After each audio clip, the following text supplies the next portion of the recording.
I'm pleased to introduce this afternoon's first speaker, Amber Athey. Amber Athey is the Washington editor at The Spectator and a senior Blankley Fellow with the Steamboat Institute. Prior to joining The Spectator, Amber was the White House correspondent and a media reporter at the Daily Caller. She also covered bias and abuse in the university system as an investigative reporter for Campus Reform.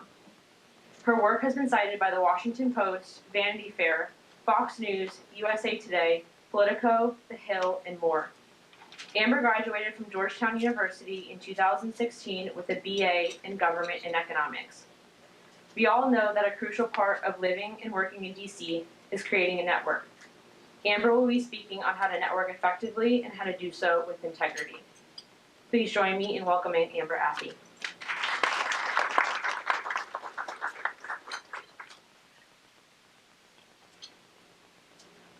Hi everyone, good afternoon. I noticed there were, I think I counted 3 Georgetown students here, so Hoya Saxo to you all. Always love to see Georgetown students here. Let me just pull up my speech.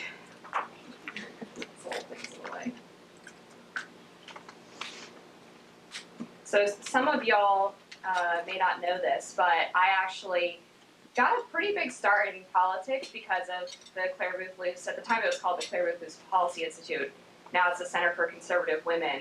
But when I was a student at Georgetown, I attended quite a few of these conferences and really cannot speak highly enough of their programming and the network that you get when you come to these events. It's truly been an amazing thing to see all of these awesome young women from all of these great schools doing these amazing internships and coming here to learn from the best of the best at Center for Conservative Women.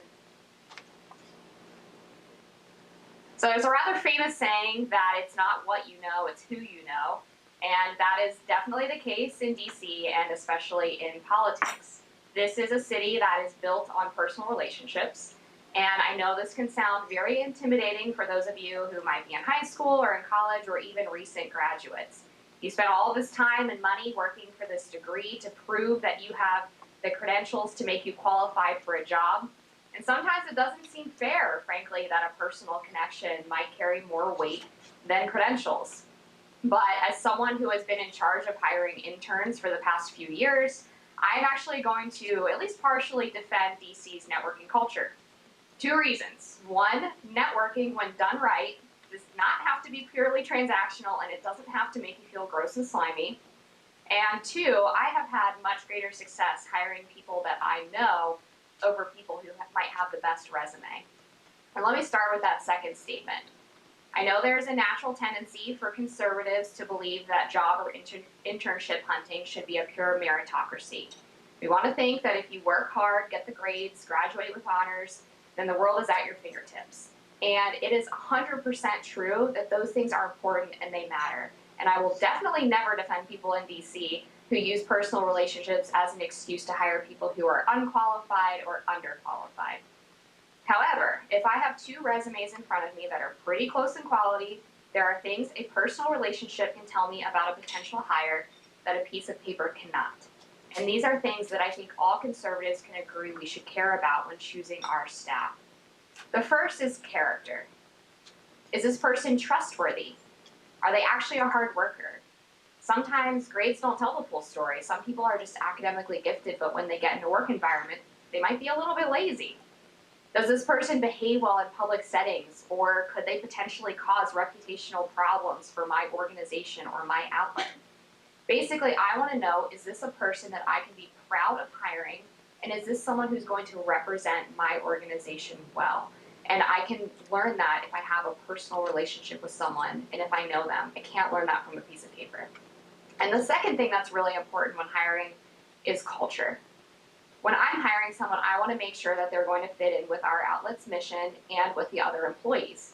And I don't mean that in a cliquey way, like if you're not cool enough, you don't get to hang out in the club.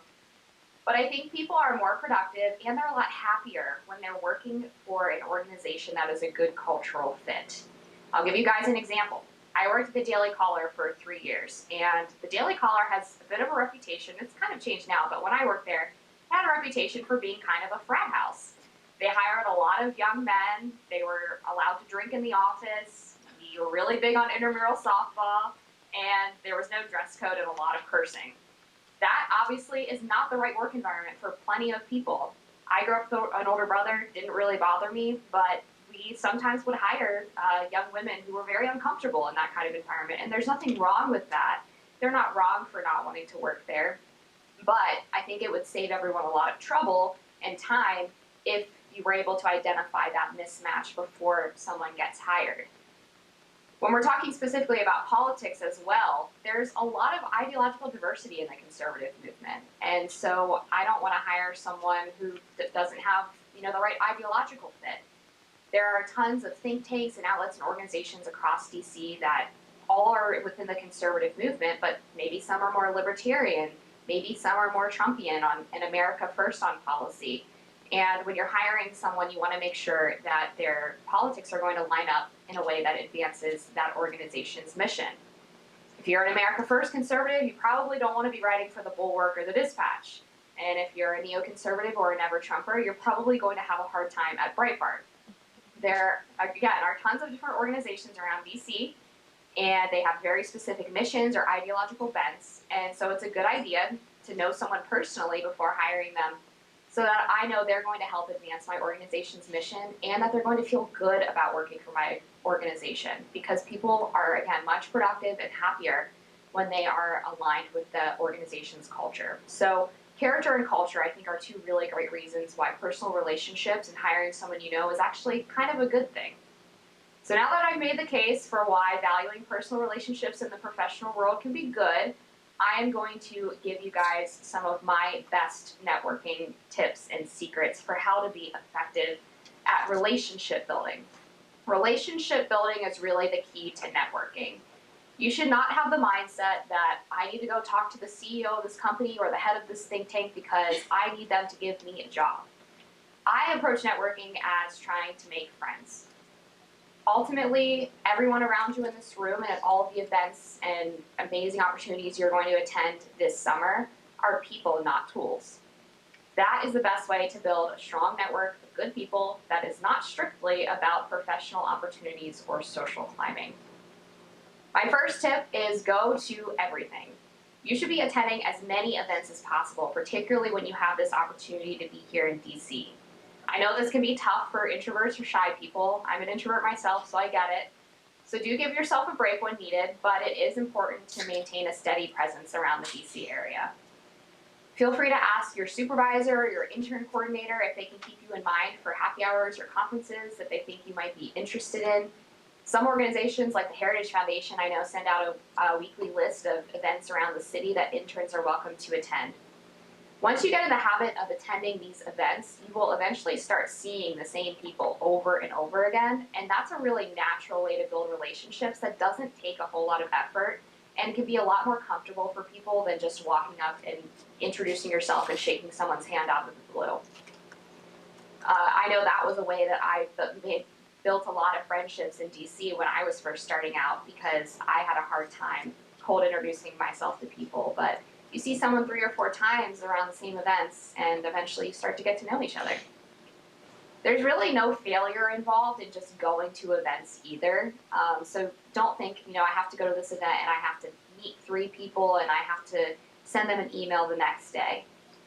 That takes a lot of pressure off if you're not looking at this as a potential failure.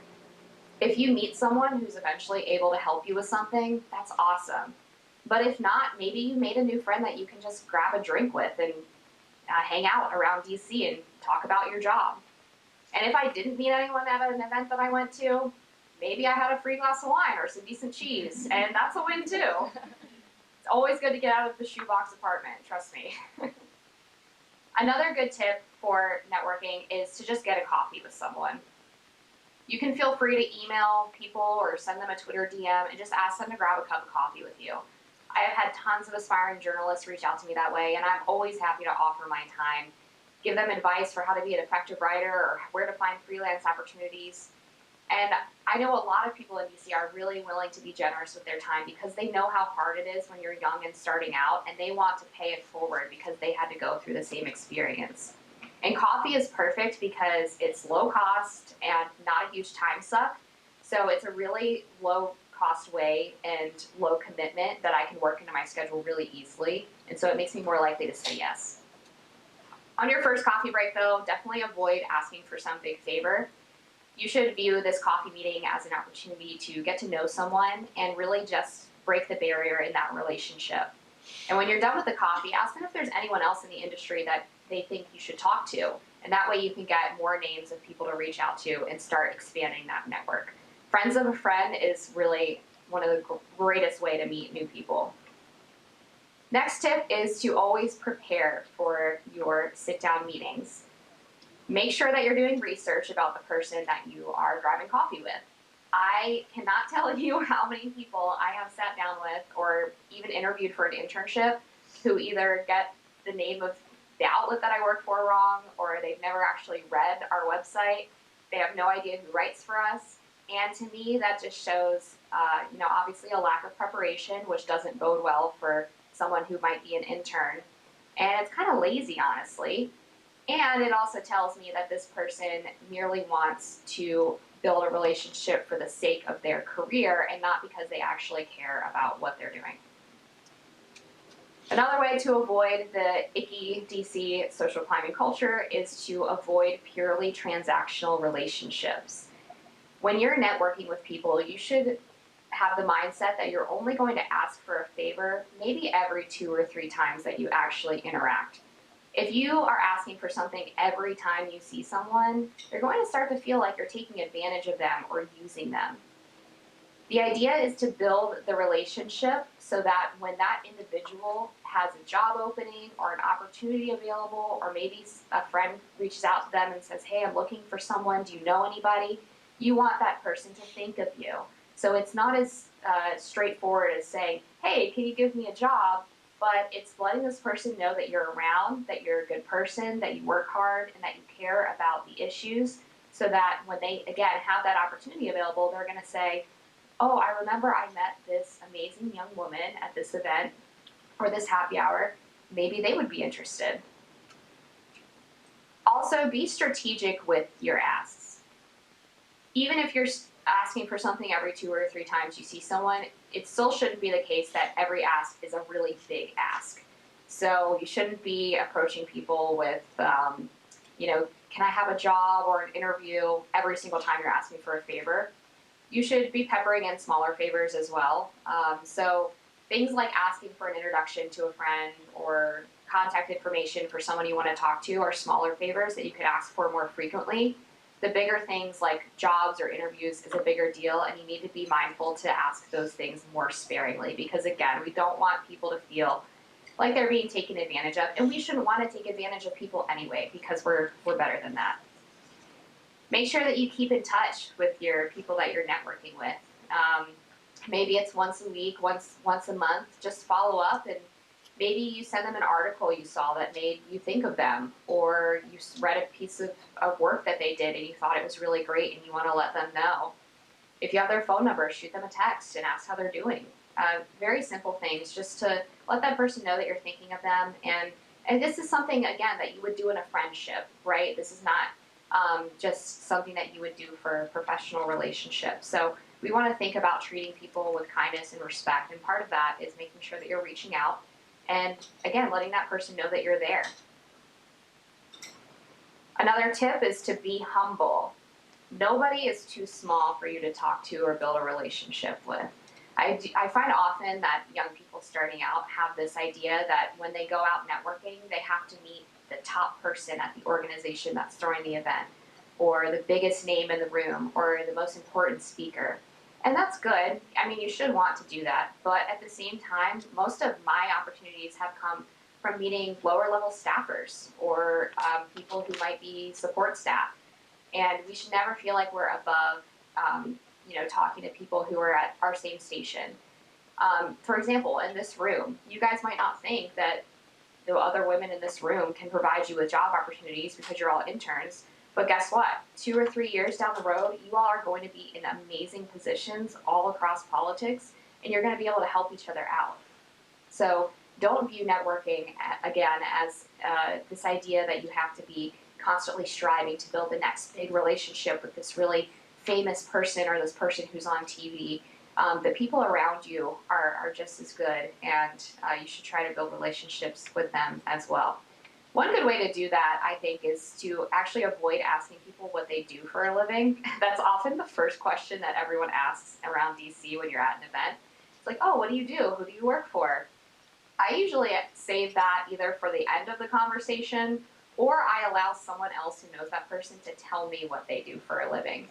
Because it's a lot more authentic to build relationships when you can talk about someone's personal life as opposed to just their career. When someone immediately asks me what I do, my first thought is, okay, they want something from me, or they're making sure that I'm, important enough to talk to, et cetera, et cetera. I like when someone asks me where I'm from, or what I like to do outside of work, or maybe even where I live in the city. Just more personal questions that can make someone feel more comfortable around you instead of feeling like you just have to talk about work all the time. Next tip is to be mindful of your reputation. This is very, very important. DC might seem like a big city, but it's actually very, very small, and particularly in the conservative movement. The conservative movement is tiny. I see the same people all the time, again, at events that I go to. If I don't know someone, my friend knows them, and so your reputation travels around really quickly. So avoid things like, if you're of age, drinking too much and getting sloppy at an event. It's not a good look. You shouldn't talk about people behind their back because it's going to get back to the person, and that's a bridge that you've burned. And otherwise, just behaving badly. This is a very small town. I cannot emphasize that enough. And if you go to an event and make a fool of yourself or treat someone with disrespect, that's going to get around really quickly. Few thoughts on business cards. I personally don't carry business cards. I don't find them particularly necessary. If I meet someone who I want to keep in touch with, I might even just get their phone number, or I'll type their email address down in my notes app. There's been so many times where I go to conferences and I come home with like 30 business cards in my bag, and I can't remember how I even met this person. I have to sort through all of these different business cards. I can't remember where I got them, who this person was. And they end up just going in this, I have a little basket on my desk at home, and I end up just throwing the business cards in there, never look at them again.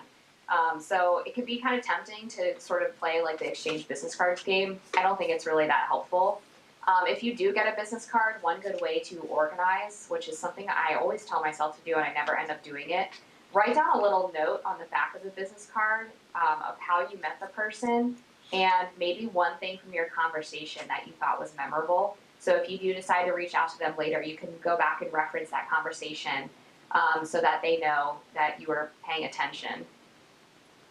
And finally, before we move to Q&A, I want to give you guys a special tip for women. This is something that I always include in my talks that are for the Center for Conservative Women and just all women events in general, because I think this is really important, and it's something that a lot of people won't tell you. But in terms of networking with men, my general rule is that coffee and lunch are professional, drinks or dinner are a date. This has never failed me, this policy. I unfortunately have had moments where I've been asked out to drinks with someone who I think is going to be a source for an article or a professional contact, and very quickly into the meeting, I realized that this person is looking for a romantic connection, and it's just very uncomfortable. And then when you turn them down, sometimes you burn the bridge because they get upset. And it's just easier to avoid those awkward situations if you go in with the mindset that things during the day, like coffee and lunch, if a guy asks you to that, generally it's professional. If they ask you to dinner, especially, or drinks, usually it airs towards a date. And so just keep that in mind when you're networking, because again, it can help you avoid some of those more awkward situations where your intentions are kind of mismatched.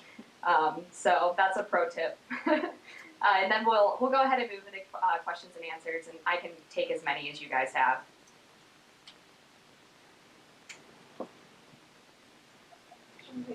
Yeah.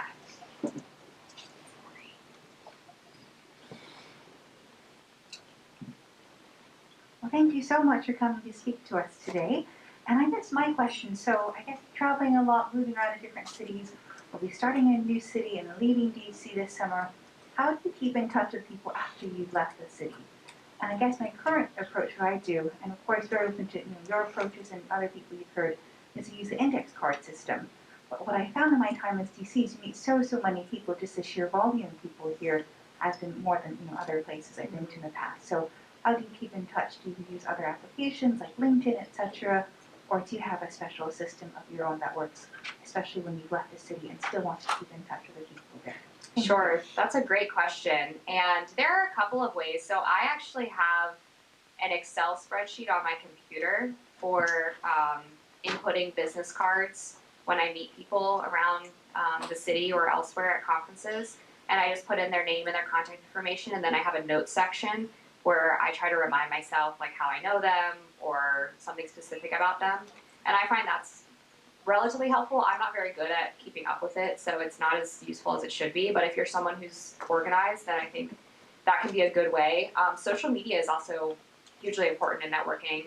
I've met so many people through Twitter, for example. Like if I go to a conference in Texas or Miami, I know from people's Twitter that they might live there, and I ask them if they're going to be around when I go to this conference. And I'll grab a coffee or a drink with them just to catch up. And occasionally you can, reply to one of their posts or shoot them a DM asking how they've been. So social media can be a really good way to stay in touch with people too. The only danger with social media, of course, is that it can get you in trouble. So just make sure that you're using social media responsibly. Do you have a mic?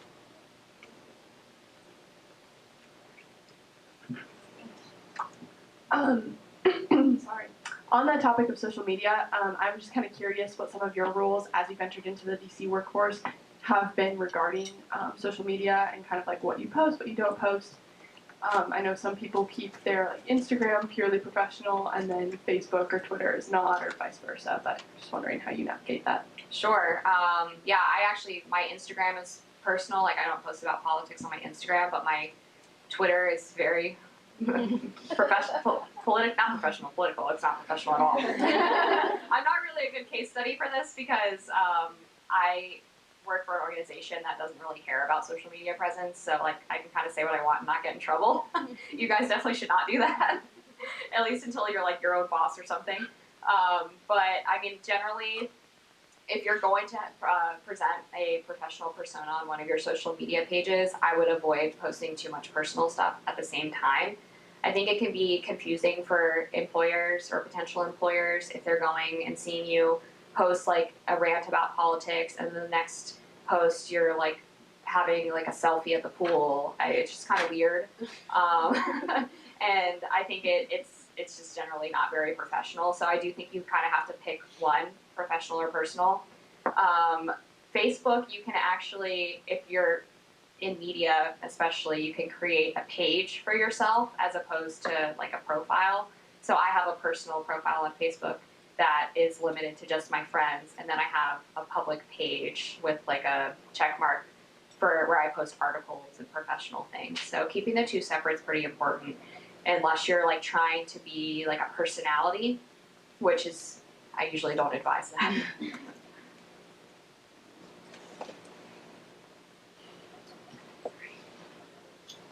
So when a relationship becomes purely transactional and you're on the other end of that, how do you navigate that relationship to kind of step out or step aside from it?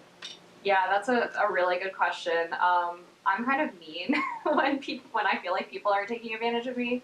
So I have a bad habit of either not responding or just like kind of disappearing, which probably isn't the best way. I would say that's probably not a good way to get out of those relationships. You can be honest with them if you feel comfortable doing that. I know some people are kind of conflict avoidant, so that can be uncomfortable for some. But I think it's appropriate and respectful to say like, sorry, I can't make this work right now. Like if they ask you for a big favor, you should be like, sorry, I can't do that, or that's not going to work. And that's more specific to that ask. And after a couple of times of you saying that, like, I'm sorry, I can't help you with this, they'll start to get the hint. I'm trying to think of another. I just had a thought in my mind. I totally lost it. So I get a lot of pitches as a journalist from people who want me to write up articles about their organization or whatever. And oftentimes I'll get just like a straight up like PR request.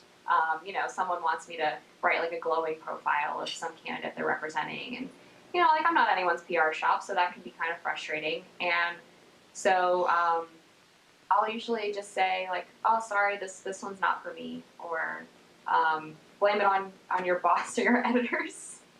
Pass the buck a little bit. I'll sometimes be like, oh, sorry, my editor said this one's not going to work. I'm my own editor, so it's not really true, but it kind of softens the blow if you want to say no to something, to have like some other imaginary person to blame, because then they can't go and talk to that actual person because they're not real. So I those are a couple of ways, but I mean, the basic point is that you shouldn't feel afraid to stand up for yourself and to make sure that people are treating you with respect. All of you are incredibly bright, attractive, awesome young women, and you shouldn't be afraid to stand up for yourself and demand the respect that you deserve. Don't let anyone take advantage of you.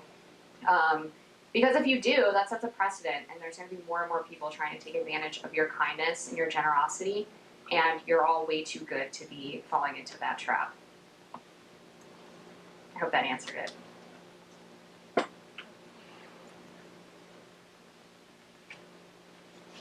You put on a lecture with the Luce Center when you were an undergrad. I did. It's a little off your topic, but since we have so many undergrads here, would you tell them how that went? And you sponsored one of our great women speakers that we offer, so that perhaps some of these young ladies will want to do such a thing. Oh, absolutely. It was such a great experience, and was really the start of my journalist career, I think, because what happened was I was the chair of the College Republicans at Georgetown, and we worked with the Center for Conservative Women to bring Christina Hoff Sommers to campus.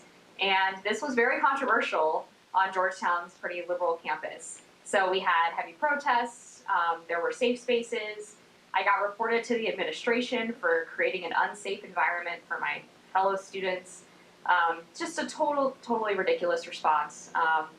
But we stuck to our guns, and we had Dr. Sommers come in, and she gave a great speech in the face of people calling her a rape apologist. And the administration luckily let us have that speech. After the event, which the Center for Conservative Women videotaped, they put the video on YouTube, and because it made some of the Georgetown students look really silly, the administration demanded that they remove the video and claimed that it was a private event and they didn't get permission to videotape. And I was admittedly very nervous. I thought I was going to get in trouble with the administration, but the Center for Conservative Women stood by me, had my back 100%, and said, we're not removing the video, and if you try to come after us, we'll get our lawyers on your case. And that was honestly huge to have,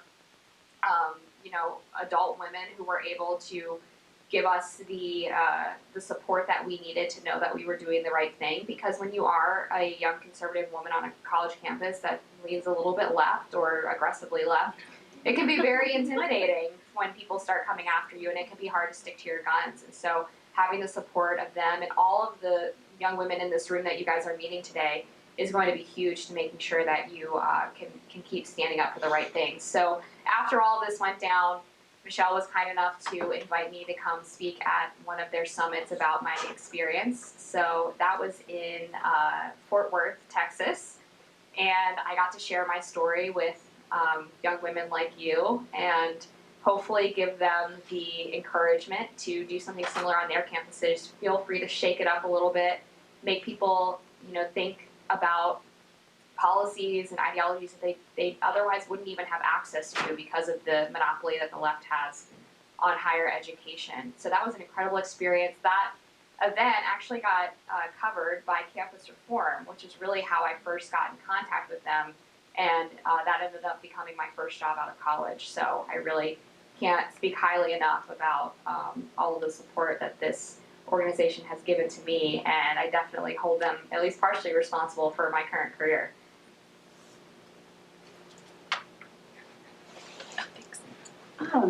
On the topic of like an internet presence, do you see value in having like a professional personal website, or is that something that like in DC you don't need as much because of the emphasis on like interpersonal relationships? It depends on what industry you're in. So if you are in media and you're a freelancer, I think a website can be really helpful because it can be a place to post all of your articles or TV appearances or whatnot in one place. Otherwise, if you're working for a specific organization, I would say no, because all of your content is going to be in one central location, like on your author page or on your staff page and on that website. And then you can post things on your other social media as well. I don't have a website. I do own my domain name, but it just redirects to my Twitter account. So I've never really felt the need to have one.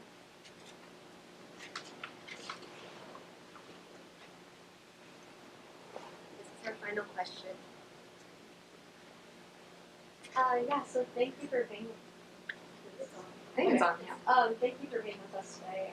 So I'm chairman of college Republicans at the University of San Diego in California. So it's really difficult.